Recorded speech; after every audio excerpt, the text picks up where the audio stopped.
কিছুদিন আগে চলে গেছিলাম গুয়াহাটিতে, আর সেখান থেকে আমরা ভীমাশঙ্কর মন্দির দর্শন করতে গেছিলাম।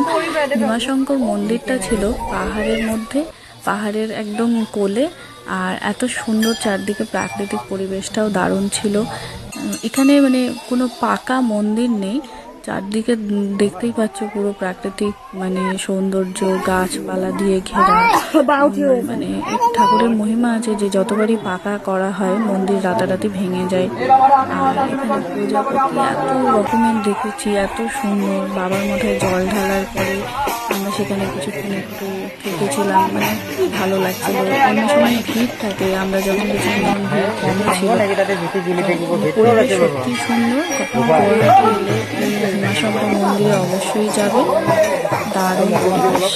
আর শুনেছি রাতে নাকি এখানে হাতি আসে, তো আমরা মানে শুনে বেশ ভালো লাগলো। কিছু বসার কিছু জায়গা করা রয়েছে, তো অনেকে মানে পুজো দেওয়ার পরে একটু বসে রেস্ট নেয়, সেরকম জায়গাও করা আছে।